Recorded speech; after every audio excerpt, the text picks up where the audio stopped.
Hello everyone, my name is Mudat Gupta. This is the next lecture in our Atmanirbhar series, जिसमें हम बात करेंगे और रिफॉर्म्स की जो भारत सरकार ने और रिजर्व बैंक ऑफ इंडिया ने अनाउंस करे हैं to tackle the corona crisis in the country. Presented by me Mudat Gupta. काफी सारे अनअकैडमी प्लस कोर्सेज आ रहे हैं मेरे, live and exclusive only on Unacademy. Science tech का क्रैश कोर्स अभी अभी शुरू हुआ है। इंटरनेशनल रिलेशंस का फुल फ्लेजेड कोर्स 1 जून को आ रहा है। मॉडर्न हिस्ट्री कोर्स 16 जून। मेन्स आंसर राइटिंग के ऊपर कोर्स आ रहा है जून एंड में। इंटरनल सिक्योरिटी के ऊपर एक कोर्स आ रहा है, वो इस लिस्ट में मेंशन नहीं है, अभी अभी डिसाइड हुआ है कुछ देर पहले ही। इंटरनल सिक्योरिटी के ऊपर एक कोर्स लेके आ रहा हूं मैं मेंस के लिए। साथ के साथ करंट अफेयर्स का कोर्स आ रहा है जुलाई फर्स्ट वीक में, और इकोनॉमी का कोर्स आ रहा है जुलाई सेकंड वीक में। Full fledged courses live and exclusive only on Unacademy plus. To subscribe to Unacademy you can use my referral code Mudat Gupta for 10% discount. नीचे डिस्क्रिप्शन बॉक्स में मेरा टेलीग्राम चैनल दिया है, do join that for all the updates about my YouTube classes, Unacademy free special classes and Unacademy live classes. मेरे courses सिर्फ और सिर्फ Unacademy पे अवेलेबल हैं और कहीं अवेलेबल नहीं है। So if you want to access the courses you have to subscribe to Unacademy plus. पिछली क्लास में हमने यहां तक देखा था कि किस तरीके से आरबीआई ने सीआरआर कम करा, एलटीआरओ फैसिलिटी लाई 1 लाख करोड़ रुपए की कॉर्पोरेट बॉन्ड्स के लिए, और 50,000 करोड़ रुपए की एलटीआरओ फैसिलिटी लेके आए। किसके लिए? एनबीएफसीज के लिए और माइक्रो फाइनेंस इंस्टीट्यूशंस के लिए। इन दोनों के लिए 50,000 करोड़ रुपए की एलटीआरओ फैसिलिटी लेके आए। साथ के साथ सरकार ने यहां पे सीआरआर कम करा है, और जो एमएसएफ फैसिलिटी है उसके अंदर अब हम ज्यादा एसएलआर सिक्योरिटीज को गिरवी रख के लोन ले सकते हैं। इसी के साथ साथ आपको पता होगा कि जो रेपो रेट होता है हमारा, आरबीआई ने रेपो रेट कम कर दिया है रिसेंटली। 4.4% से कम करके 4% कर दिया गया है। यह रीसेंट अपडेट है मॉनेटरी पॉलिसी का, जो आपको ध्यान रखना है कि मार्केट में इंटरेस्ट रेट कम करने के लिए, बिजनेसमैन को चीपर रेट पे लोन प्रोवाइड करने के लिए रेपो रेट कम कर दिया गया है। 4.4% से 4% कर दिया गया है। तो यह चीज आपको ध्यान रखनी है कि यह एक और स्टेप है दैट आरबीआई ने लिया है, that repo rate has been reduced so that cheaper loans are available to the businesses and other commercial sectors. Now we will talk about other measures that have been taken apart from reducing the MSF, apart from reducing the repo rate, apart from reducing the CRR, apart from increasing the MSF facility from 1% to 3%, and apart from announcing 1 lakh crore LTRO for corporates, 50,000 crore LTRO for microfinance institutions and NBFCs. Special credit facility of 50,000 crore has been announced for NABARD, National Bank for Agriculture and Rural Development, SIDBI, Small Industries Development Bank of India, and NHB, National Housing Bank. इन तीन institutions को, नाबार्ड को जो कि agriculture sector से related है, सिडबी जो कि MSME से रिलेटेड है, और एनएचबी नेशनल हाउसिंग बैंक जो हाउसिंग सेक्टर से रिलेटेड है, इन तीनों को 50,000 करोड़ रुपए के लोन देगा RBI at repo rate. Repo rate कितना चल रहा है? 4%। मैंने अभी बताया, पहले था 4.4%, रिसेंटली अभी कम किया गया है 4%। तो नाबार्ड, सिडबी और एनएचबी को 50,000 करोड़ रुपीस के लोन दिए जाएंगे आरबीआई द्वारा। आरबीआई जो है इन्हें लोन देगा, और ये फर्दर आगे एनबीएफसीज को, कंज्यूमर्स को लोन्स देंगे। राइट। तो बेसिकली मार्केट में लिक्विडिटी प्रमोट करने के लिए, पर्टिकुलरली एग्रीकल्चर सेक्टर में, एमएसएमई सेक्टर में और हाउसिंग सेक्टर में, रियल एस्टेट सेक्टर में, इन सेक्टर्स में लिक्विडिटी प्रमोट करने के लिए आरबीआई ने 50,000 करोड़ रुपए के लोन अनाउंस करे हैं, जो कि नाबार्ड, सिडबी और एनएचबी को दिए जाएंगे एट रेपो रेट। यह चीज आपको ध्यान रखनी है। तो बेसिकली साइकिल कैसे चलेगी मैं आपको बता देता हूं प्रैक्टिकली। तो बेसिकली यहां पे प्रोसेस क्या फॉलो होगा कि जो आरबीआई है ये लोन देगा नाबार्ड को, सिडबी को और नेशनल हाउसिंग बैंक को। इनको लोन देगा at repo rate. Please note, at repo rate. Repo rate पे लोन देगा नाबार्ड, सिडबी और एनएचबी को। तीनों के कंबाइंड लोन होंगे 50,000 करोड़ के। तीनों के कंबाइंड लोन ऑफ 50,000 करोड़। ये फर्दर आगे regional rural banks, cooperative societies, दूसरे एनबीएफसीज, दूसरे लोग, उनको लोन देंगे आगे। Repo rate plus some commission, repo rate plus some commission, और ये आगे मार्केट में लोन दे देंगे। तो बेसिकली ये जो 50,000 करोड़ रुपीस की फैसिलिटी है, ये जो 50,000 करोड़ रुपए के लोन है हाउसिंग सेक्टर में, एग्रीकल्चर सेक्टर में और स्मॉल इंडस्ट्री सेक्टर में, ये इन रिस्पेक्टिव सेक्टर्स में लिक्विडिटी इंक्रीज करने वाले हैं। तो एक काफी इंपॉर्टेंट स्टेप है, आपको ध्यान रखना है। नाउ अपार्ट फ्रॉम दिस, जो म्यूचुअल फंड्स होते हैं, अपार्ट फ्रॉम दिस आपको पता होगा कि काफ़ी सारे म्यूचुअल फंड हाउसेज हैं, particularly Franklin Templeton mutual fund, जिन्होंने अपनी स्कीम्स बंद कर दी हैं because of the liquidity crisis and all. तो म्यूचुअल फंड इंस्टीट्यूशंस को एक सिक्योरिटी देने के लिए, सेफ्टी देने के लिए, क्योंकि आपको पता है कि आजकल सबसे ज़्यादा क्या चलता है, एसआईपी चलता है। तो एसआईपी में क्या होता है, लोग अपना अपना पैसा मंथली इंस्टॉलमेंट में म्यूचुअल फंड में इन्वेस्ट करते हैं। नाउ लोगों का भरोसा बनाए रखने के लिए और to make sure that people are investing in the mutual fund industry, क्योंकि म्यूचुअल फंड एक इन्वेस्टमेंट का काफी अच्छा टूल है। सरकार ये कहती है कि म्यूचुअल फंड जो है वो काफी ज्यादा सेफ है, people should invest their money in mutual fund. जिनको शेयर मार्केट की नॉलेज नहीं है उनको म्यूचुअल फंड में पैसा लगाना चाहिए, क्योंकि म्यूचुअल फंड में क्या होता है कि जो पूरी कंपनी होती है, जो उनके एक्सपर्ट्स होते हैं, वो केयरफुली आपका पैसा आगे फिर फर्दर बॉन्ड्स और शेयर्स में लगाते हैं कि आपने सबने मिलके म्यूचुअल फंड कंपनी को पैसा दिया, म्यूचुअल फंड कंपनी ने आगे पैसा इन्वेस्ट कर दिया शेयर्स और बॉन्ड्स में, वहां से जो रिटर्न, प्रॉफिट, इंटरेस्ट, डिविडेंड आएगा वो फिर वापस आपको शेयर कर दिया जाएगा।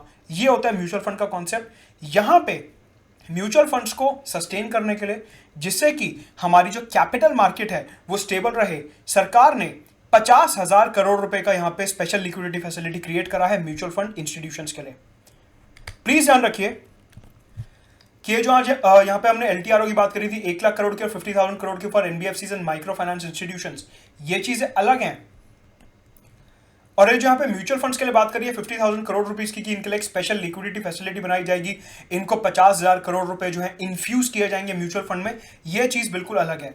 तो वो एलटीआरओ वाली फैसिलिटीज अलग हैं, ये जो है ये सरकार की फैसिलिटी है कि यहाँ पे सरकार पैसा दे रही है, स्पेशल लिक्विडिटी फैसिलिटी क्रिएट करी जाएगी। सरकार जो है by means of some banks और सम अदर मैकेनिज्म, सरकार जो है म्यूचुअल फंड इंस्टीट्यूशंस को 50,000 करोड़ रुपए प्रोवाइड कराने की कोशिश करेगी। एलटीआरओ में क्या था, बैंक्स जो थे वो सीधा, आरबीआई जो था वो सीधा बैंक्स को लोन दे रहा था। एलटीआरओ याद करो, targeted long term repo operation. RBI जो है रेपो रेट से लिंक करके बैंक्स को लोन देगा, बैंक्स आगे कॉर्पोरेट्स को, और साथ के साथ 50,000 करोड़ वाली फैसिलिटी के अंडर माइक्रो फाइनेंस इंस्टीट्यूशंस और एनबीएफसीज को लोन देंगे।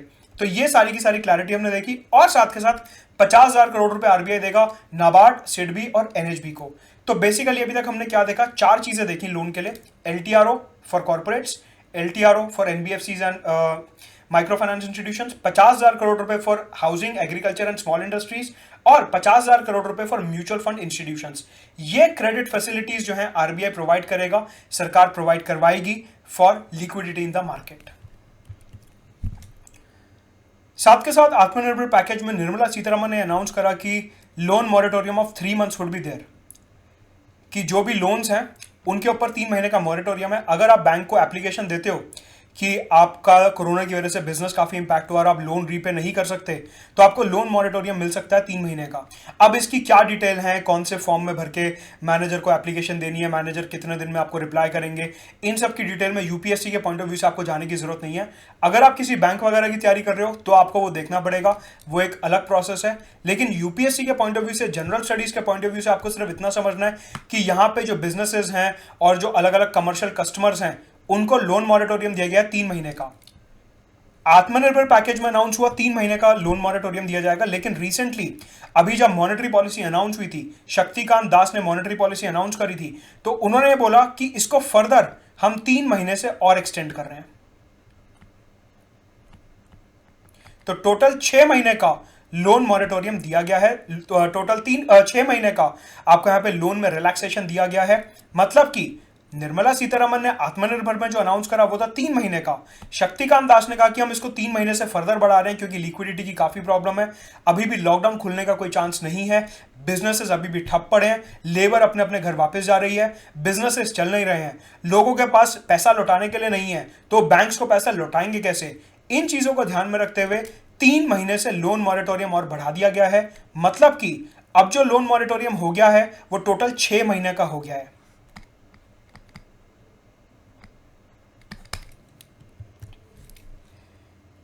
और ये जो लोन मॉरेटोरियम की फैसिलिटी है ये प्रोवाइड की जाएगी प्रिंसिपल और इंटरेस्ट दोनों पे। प्रीलिम्स में यहाँ पे सवाल निकल सकता है, लेकिन मेंस के लिए काफी अच्छा फॉर्डर पॉइंट है, मेंस के लिए काफी अच्छा क्वालिटी पॉइंट है जो आपको अपने नोट्स में लिखना है कि लोन मॉरेटोरियम 6 महीने के लिए दिया गया। इसको आप 6 मंथ्स लिखिए अब, क्योंकि बाद में अपडेट हुआ ये, इसको आप 6 मंथ्स लिखिए अब, राइट। ऑल्सो सरकार ने बोला लोन मॉरेटोरियम तो हम देंगे कि ठीक है आप प्रिंसिपल और इंटरेस्ट अभी पे मत करो, जब पैसा आएगा 6 महीने बाद तब पे कर देना। ये तो हो गई एक बात। साथ के साथ बिजनेसेस और एमएसएमईज को वर्किंग कैपिटल लोन्स प्रोवाइड किए जाएंगे।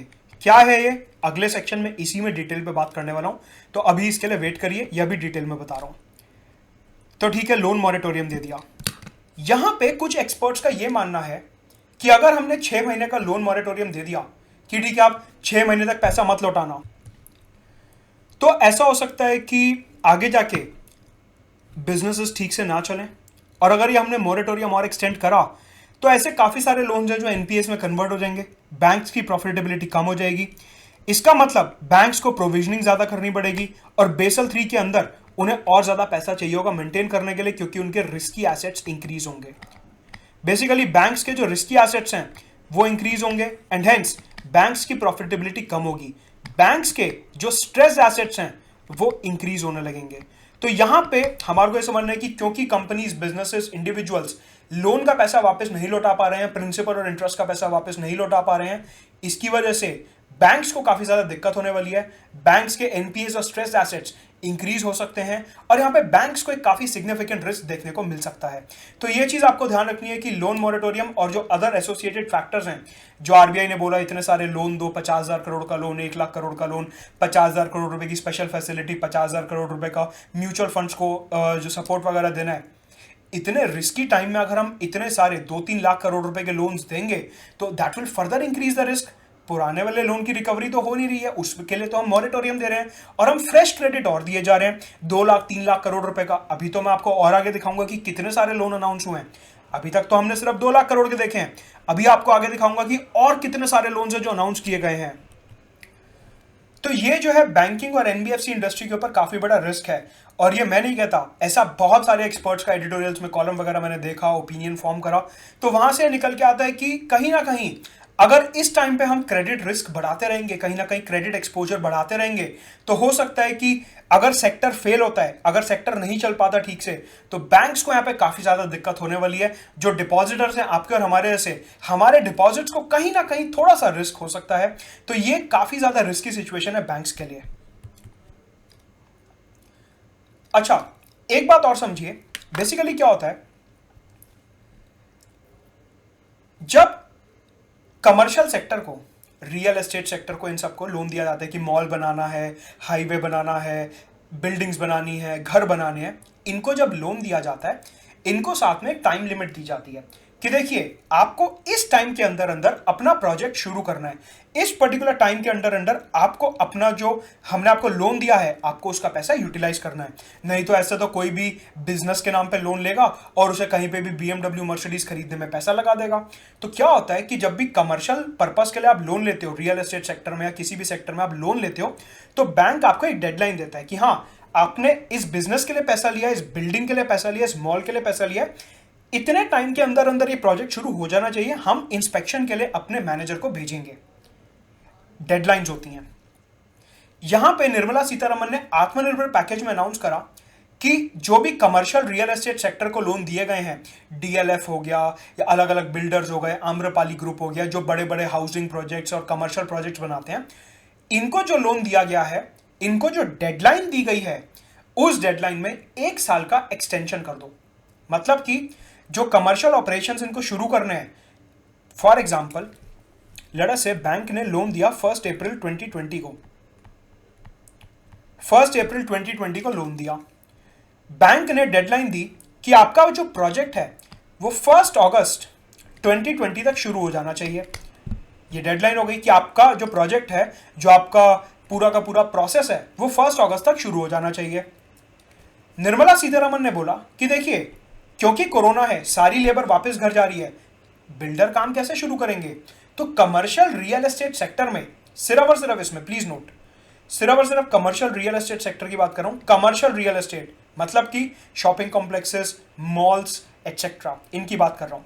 कमर्शियल रियल एस्टेट सेक्टर को 1 साल का एक्सटेंशन दिया जाएगा मतलब कि अब उनके पास 1 अगस्त 2021 तक का टाइम होगा टू कमेंस देयर ऑपरेशन।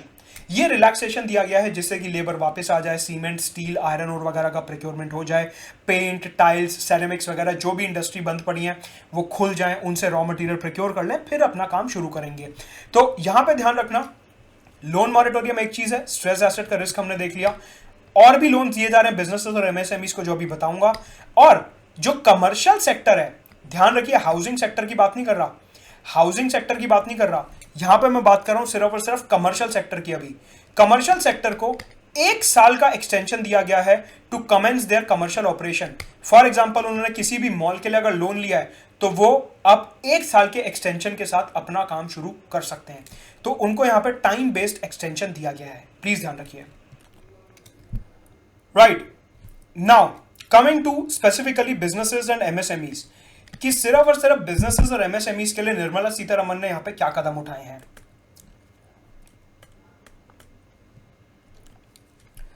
सबसे पहले यहां पे ये बोला कि जो बिजनेसेस और एमएसएमईज हैं, जो बिजनेसेस और एमएसएमईज हैं, इनको 3 लाख करोड़ रुपए के लोन दिए जाएंगे।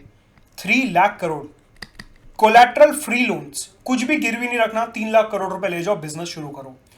3 लाख करोड़ रुपए के कोलैटरल फ्री लोन्स दिए जाएंगे। बेसिकली निर्मला सीतारमण का यहां पे ये मानना है कि ऐसे बहुत सारे बिजनेसेस हैं जिनकी लायबिलिटीज बढ़ चुकी हैं, कि 3-4 महीने से मकान मालिक का किराया नहीं दिया, मकान मालिक मतलब कि लैंडलॉर्ड जो है, जहां पे फैक्ट्री बनी हुई है, ऑफिस बना हुआ है, उसका किराया नहीं दिया, स्टाफ की सैलरी नहीं दी, 500-500 लोगों का स्टाफ है, 300-300 लोगों का स्टाफ है, उन्हें सैलरी नहीं दी, बिजली का बिल नहीं भरा 4 महीने से, टेलीफोन इंटरनेट का बिल नहीं भरा, रॉ मटेरियल प्रोक्योर करने के लिए पैसा नहीं है, इस तरीके से काफी सारा पैसा फंसा हुआ है, आगे से जो पेमेंट आनी थी वो नहीं आ पा रही है, तो पूरा का पूरा कैश फ्लो जो है वो रुक गया है। निर्मला सीतारमण ने यह बोला कि अगर मैं यहां पे इनकी कैश फ्लो जनरेट करने में मदद करती हूं, अगर मैं इनकी मदद करती हूं कि अपने लैंड का रेंट दे पाएं, बिजली का बिल दे पाएं, वाईफाई का बिल दे पाएं, स्टाफ की सैलरी दे पाएं, और जो इधर उधर के रॉ मटेरियल के खर्चे होते हैं, मशीनरी की मेंटेनेंस हो गई, ऑयलिंग हो गई, ये सब के जो खर्चे हैं, ये शुरू करने के लिए मैं इनको फ्रेश क्रेडिट दूंगी जिससे कि ये बिजनेस दोबारा से शुरू कर सके, ऐसा बोला निर्मला सीतारमण ने। राइट, यहां पे एक बात ध्यान रखनी है कि जो अभी तक मैंने बात करी थी 1 लाख करोड़ रुपए की एलटीआरओ की कॉर्पोरेट्स के लिए, 50,000 करोड़ रुपीस की एलटीआरओ जो माइक्रो फाइनेंस इंस्टीट्यूशंस और एनबीएफसीज को दिया जाएगा, उसके अलावा 50,000 crore for NABARD, SIDBI and NHB, और 50,000 crore for mutual fund institutions. ये जो 4 बातें करी वो अलग हैं, ये 3 लाख करोड़ अलग है, दोनों को मिक्स मत करना। तो वो जो 2 लाख करोड़ रुपए देखा, 1 लाख 50,000 50,000 50,000, वो जो हमने 2.5 लाख करोड़ रुपए देखा वो अलग है, ये 3 लाख करोड़ अलग है। राइट, तो उधर दिया जा रहा है 2.5 लाख करोड़, 2.5 लाख करोड़ रुपीस, 1 लाख 50-50-50, और ये दिया जा रहा है 3 लाख करोड़ रुपए। अब सवाल उठता है कि जो 3 लाख करोड़ रुपए है ये डिस्ट्रीब्यूट कैसे किया जाएगा। बेसिकली ये 3 लाख करोड़ रुपए डिस्ट्रीब्यूट किया जाएगा with the help of banks and NBFCs. जो बैंक्स और एनबीएफसीज हैं ये 3 लाख करोड़ रुपए बिजनेसेस और एमएसएमईज को डिस्ट्रीब्यूट करेंगे। Emergency credit line emergency credit line create करी जाएगी। यहां पे बेसिकली होगा क्या, जो आउटस्टैंडिंग लोन है, लेट अस से this is state bank of India. State bank of India ने इस बिजनेसमैन को लोन दिया 100 रुपीज का। राइट, अब कोरोना की वजह से इस व्यक्ति की फैक्ट्री बंद हो गई और ये 100 रुपए स्टेट बैंक ऑफ इंडिया को नहीं लौटा पाए। He was not able to return this money. ये जो 3 लाख करोड़ रुपए की लोन फैसिलिटी है ये ऐसे लोगों को दी जाएगी जिनका ऑलरेडी आउटस्टैंडिंग लोन है। ये ऐसे लोगों को दी जाएगी जिन्होंने पुराना लोन नहीं चुकाया। मतलब कि ये फ्रेश लोगों को नहीं दिया जाएगा 3 लाख करोड़ रुपए, ये 3 लाख करोड़ रुपए उन लोगों को दिया जाएगा जिन्होंने पुराना बकाया नहीं चुकाया, जिन्होंने पुराना लोन नहीं दिया। तो ये जो 100 रुपए हैं इसने लोन लिया हुआ था व्यक्ति ने, इसका अप टू 20% नया लोन मिल सकता है। मतलब कि जो 3 लाख करोड़ रुपए की फैसिलिटी है इसमें अप टू 20 रुपीज का लोन मिल सकता है इस व्यक्ति को। जितना भी आउटस्टैंडिंग अमाउंट है उसका अप टू 20% लोन मिल सकता है इस इमरजेंसी क्रेडिट फैसिलिटी के अंडर। मतलब कि up to 20% of the outstanding credit इतना लोन दिया जाएगा। तो अगर 100 रुपए बकाया है, जितना भी बकाया है उतने का 20% लोन दिया जाएगा under this emergency credit line 3 lakh crore रुपए में से। किसे दिया जाएगा? सिर्फ उन्हें दिया जाएगा जिनका कम से कम 25 करोड़ रुपए आउटस्टैंडिंग है, जिन्होंने अभी कम से कम 25 करोड़ रुपए बैंक का वापस करना है, और जिनकी एनुअल टर्नओवर कम से कम 100 करोड़ रुपए है। ये दो कंडीशन सेटिस्फाई होनी चाहिए। आपको कोई जरूरत नहीं है ये डेटा याद करने की, क्योंकि इतना माइन्यूटली डेटा यूपीएससी नहीं पूछता। आपको सिर्फ और सिर्फ कॉन्सेप्ट समझना है कि 3 लाख करोड़ रुपए की इमरजेंसी क्रेडिट लाइन क्रिएट करी गई है, जिसके under 20% of the outstanding credit का लोन दिया जाएगा। 25 करोड़ रुपीस का आउटस्टैंडिंग लोन होना चाहिए, तभी आपको जो आउटस्टैंडिंग अमाउंट है उसका 20% लोन मिलेगा 3 लाख करोड़ की फैसिलिटी के अंडर। टर्नओवर कम से कम 100 करोड़ रुपए होना चाहिए। ये जो नया लोन दिया जाएगा इमरजेंसी क्रेडिट लाइन के अंडर, ये दिया जाएगा 4 साल के लिए, राइट। यहां पे एक चीज ध्यान रखनी है कि ये जो लोन दिया जा रहा है इसके लिए कोई नया कोलैटरल देने की जरूरत नहीं है। No fresh collateral is required. जो पुराने लोन के ऊपर कोलैटरल ऑलरेडी दिया हुआ है, मैंने आपको क्या बताया कि ये जो लोन दिया जाएगा नए वाला, ये सिर्फ उन्हें दिया जाएगा जिनका पुराना बकाया बाकी है अभी। अब जब उन्होंने पुराना लोन लिया था उस टाइम पे कोलैटरल दिया था कुछ, ऑब्वियसली जो पुराना कोलैटरल है वही चलता रहेगा, नया कोलैटरल नहीं लिया जाएगा। ऐसा बोला गया इस प्रोसेस में। कोई भी चार्ज नहीं लगेगा, कोई भी प्रोसेसिंग फी नहीं लगेगी। तो ये collateral free loan 3 lakh crore रुपए तक के डिस्ट्रीब्यूट किए जाएंगे बैंक्स और एनबीएफसीज के थ्रू। जिनका ऑलरेडी लोन चल रहा है ये सिर्फ उनके लिए फैसिलिटी है, ये ध्यान रखिएगा। और ये जो नए लोन दिए जा रहे हैं 3 लाख करोड़ रुपए के, इसकी 100% क्रेडिट गारंटी सरकार लेती है, प्रिंसिपल और इंटरेस्ट दोनों की। मतलब कि ये जो 3 लाख करोड़ रुपए के लोन दिए जा रहे हैं, अगर कोई व्यक्ति ये वापस नहीं कर पाता, अगर इसके ऊपर कोई डिफॉल्ट होता है, तो केंद्र की सरकार, सेंट्रल गवर्नमेंट पूरा का पूरा प्रिंसिपल और इंटरेस्ट बैंक और एनबीएफसी को चुकाएगी। ऐसा सरकार ने बोला कि जो भी 3 लाख करोड़ रुपए की फैसिलिटी के अंदर नए लोन दिए जा रहे हैं, सरकार उसकी जिम्मेदारी लेती है। अगर बिजनेसेस वो लोन वापस नहीं कर पाते तो ये लोन सरकार वापस करेगी एनबीएफसी को, प्रिंसिपल और इंटरेस्ट दोनों। तो ये जो 3 लाख करोड़ रुपए की क्रेडिट फैसिलिटी है, इसकी 100% क्रेडिट गारंटी ली है सेंट्रल गवर्नमेंट ने, प्रिंसिपल और इंटरेस्ट कंपोनेंट दोनों की। बहुत इंपॉर्टेंट पॉइंट है कि क्रेडिट गारंटी क्या होता है। क्रेडिट गारंटी ये होता है कि सरकार पैसा देगी बैंक और एनबीएफसी को in case businessman fails to repay the principal and the interest to the banks and NBFCs. ये होती है क्रेडिट गारंटी। कितने परसेंट की क्रेडिट गारंटी? 100% की, कि पूरा का पूरा पैसा प्रिंसिपल इंटरेस्ट हम देंगे अगर बिजनेसमैन आपको पैसा वापस नहीं लौटा पा रहा। तो ये चीज आपको ध्यान रखनी है। और ये जो स्कीम है emergency credit line, this will support around 45 lakh business units. 45 lakh business units को सपोर्ट किया जाएगा। 4 साल के लोन दिए जाएंगे। सिर्फ उन्हें दिया जाएगा जिनके कम से कम 25 करोड़ के लोन अभी चल रहे हैं, 100 करोड़ से ज्यादा की टर्नओवर है। और कितना लोन दिया जाएगा? जो आउटस्टैंडिंग है उसका 20%, आउटस्टैंडिंग अमाउंट का 20% अप टू, राइट। तो इस वीडियो में इतना ही। अगले वीडियो में बात करेंगे सुबॉर्डिनेटेड डेट की। आई होप सारे कॉन्सेप्ट्स आपको क्लियर हैं। To subscribe to Unacademy you can use my referral code Mudat Gupta for 10% discount. नीचे डिस्क्रिप्शन बॉक्स में मेरा टेलीग्राम चैनल दिया है, do join that for all the updates about my YouTube classes, special classes and plus classes.